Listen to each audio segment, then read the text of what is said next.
आप देख रहे हैं अनहोनी। तो चलिए बढ़ते हैं आज की इस कहानी की ओर।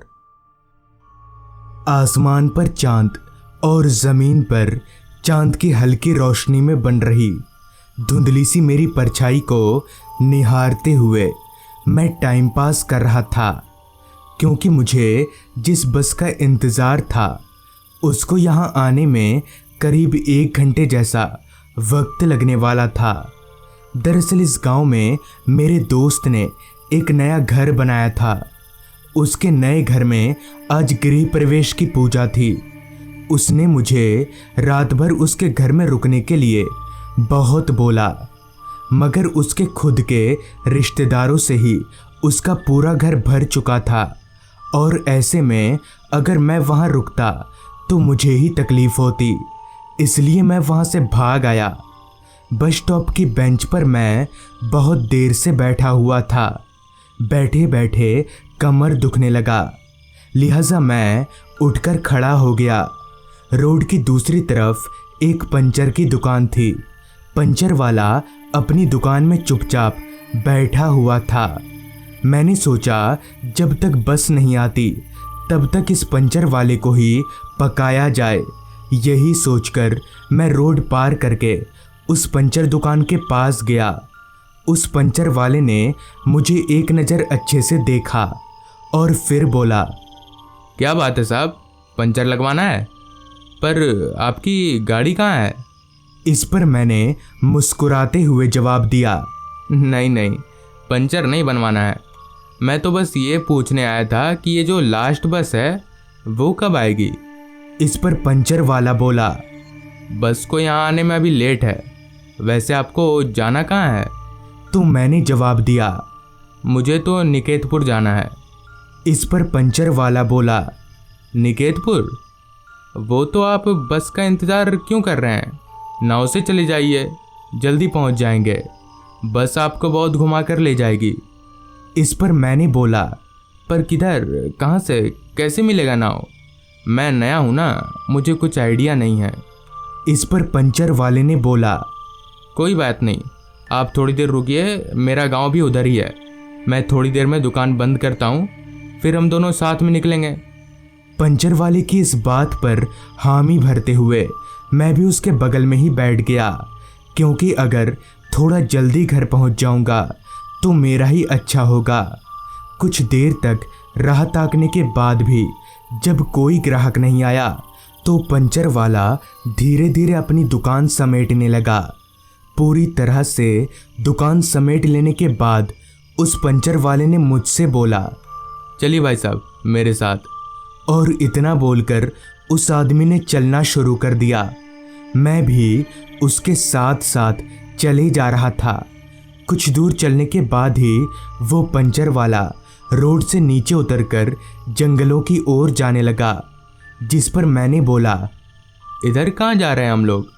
तो इस पर पंचर वाला बोला, इधर नदी है, रोड पर तो नाव नहीं चल सकती ना। आप डरिए मत, बस मेरे साथ साथ चलते रहिए। वो घाटी वाला रास्ता जिस पर अभी हम दोनों चल रहे थे, उस पर लाइट की कोई व्यवस्था नहीं थी। घने लंबे पेड़ों की वजह से चांद की रोशनी ने भी अपने हाथ खड़े कर लिए थे। हालांकि उस पंचर वाले के पास एक टॉर्च था, इसलिए ज़्यादा परेशानी नहीं हो रही थी। उस रास्ते पर नीचे उतरते उतरते मुझे सामने की ओर कुछ चमकता हुआ दिखा। थोड़ा और आगे बढ़ने पर पता चला कि वो एक बड़ी सी नदी है और नदी का पानी चांद की रोशनी में चमक रहा है। नदी में उतरने के लिए एक बड़ा घाट भी है, जहाँ एक नाव खड़ी है। हम दोनों चलकर उस घाट पर गए। नदी सच में बहुत बड़ी थी। यहाँ तलक कि इस पार से उस पार तक साफ तौर पर दिख नहीं रहा था। तभी उस पंचर वाले ने वहाँ मौजूद एक नाव के ऊपर बैठे नाविक से बोला, शंकर, सो गया क्या रे? इस पर नाविक शंकर बोला, अरे दीपक भैया आ गए, आइए। ये बाबू साहब आपके दोस्त हैं का? इससे पहले कि मैं नाविक शंकर को अपना परिचय देता, दीपक यानी पंचर वाले ने नाविक से बोला। हाँ, हमारे दोस्त हैं। चल, मुझे अपने घर और इनको निकेतपुर उतार देना। इस पर नाविक ने ठीक है बोलकर हमें नाव में चढ़ने का इशारा किया। पानी पर डोलती नाव मेरे और दीपक के चढ़ने से और भी ज्यादा हिलने लगी। मुझे थोड़ा डर लग रहा था, क्योंकि इससे पहले मैं कभी भी किसी नाव में नहीं बैठा था। खैर, हम दोनों के बैठने के बाद नाविक भी नौके पर चढ़ गया और नौका चलने लगा। पानी पर चप्पू चलाते और रात कीड़ों की आवाज़, यही कुछ गिनी चुनी आवाज़ें ही थीं जो उस वक्त मेरे कानों तक पहुंच रही थी। और अगर इन आवाज़ों को बंद कर दिया जाए तो सिर्फ खामोशी और सन्नाटा ही बचेगा। अभी नाव चल ही रही थी कि तभी अचानक ही मौसम का रुख बदल गया। काले बादलों ने आसमान को पूरी तरह से ढक लिया। तेज हवाएं चलने लगी और बूंदाबांदी बारिश शुरू हो गई। मुझे समझ नहीं आ रहा था कि अचानक ही ये मौसम को क्या हो गया है। तेज हवाओं के चलते पानी में नौके का संतुलन बिगड़ने लगा। तभी दीपक ने नाविक शंकर से कहा, शंकर, नाव पलट जाएगी, जल्दी से किसी घाट पर रोक। इस पर शंकर बोला, अभी रोकता हूँ, आप लोग संभल कर बैठिएगा। अभी नाव जिस जगह पर डोल रही थी उससे कुछ ही दूरी पर एक छोटा सा घाट दिख रहा था। लिहाजा नाविक ने नाव को उसी घाट पर ले जाकर रोक दिया। मैं और दीपक नाव से उतरकर पास ही में एक बड़े से पेड़ के नीचे जाकर खड़े हो गए। नाविक शंकर भी किसी तरह से अपनी नाव बांधकर उसी पेड़ के नीचे हमारे साथ आकर खड़ा हो गया। मगर पता नहीं क्यों आसमान में छाए काले बादलों की तरह नाविक शंकर के चेहरे पर भी परेशानी के बादल छा चुके थे। खैर, मैंने सोचा शायद तूफान की वजह से परेशान होगा। बारिश अब काफ़ी तेज हो चुकी थी और साथ ही हवाएं भी।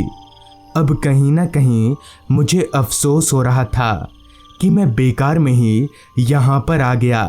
अच्छा खासा बस से चला जाता, भले थोड़ी देर से पहुँचता, कम से कम ऐसे फंसता तो नहीं। खैर, अब पछताने का क्या फ़ायदा।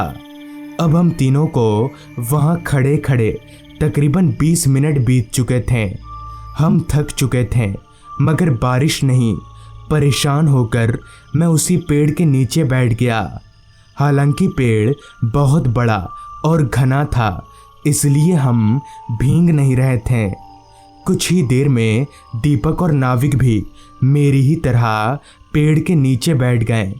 चूँकि मैं काफ़ी थका हुआ था, इसलिए मेरी आंखें बार बार बंद हो जा रही थीं। खुद को जगाए रखने की नाकाम कोशिश में मैं कब सो गया कुछ याद नहीं।